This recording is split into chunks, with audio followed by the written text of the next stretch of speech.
Second of all, McCabe isn't really interested in like this fucking ridiculous neoliberal moralizing about the integrity of the students, to use Davis's word.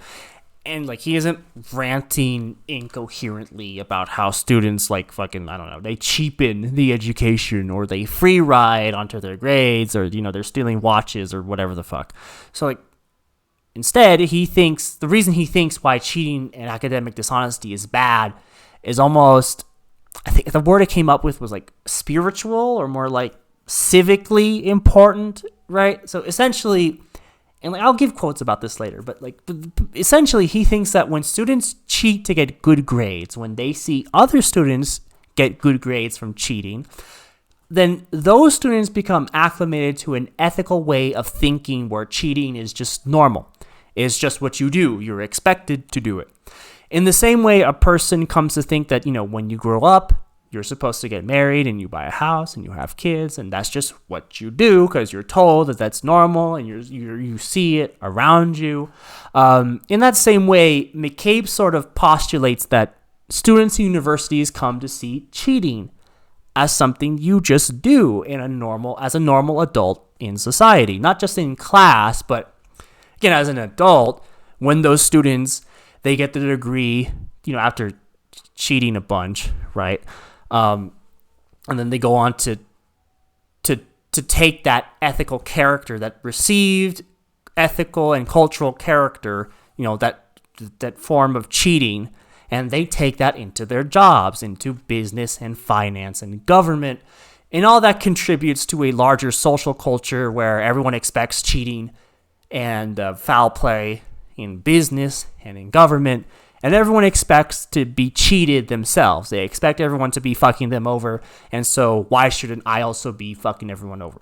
So a university that doesn't take a critical stand against cheating basically poisons the society that they're putting their graduates into, right? It degrades and delegitimizes the foundations of modern society, and that is McCabe's big problem here. That's his moral center when it comes to researching this topic.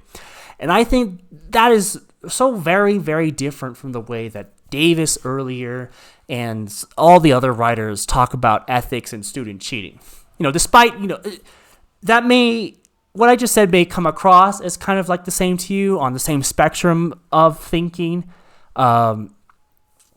But I don't think this is just like a semantic difference or splitting hairs. Davis and so many others, they reinforce this very childish worldview of like, there are bad people and there are good people, and the bad people are the people who don't follow the rules and they need to be punished and go to jail. And then the good people who study hard, they should get a kiss on the cheek from Mrs. Stacy Twin Cheeks, the TA, the pretty TA. And we need to get rid of the bad people, the cheaters, so that they don't steal our hard-earned kisses. McCabe, he doesn't think that way.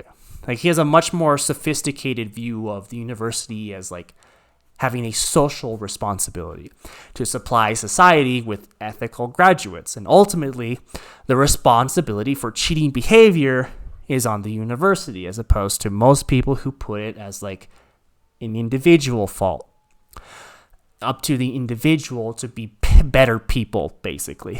And that I consider what McCabe brings to the table so much more robust and interesting to take on than the perspective of a guy like Davis and the other writers who are just fancy themselves as a criminologist looking at cheaters. I'm not saying McCabe is perfect.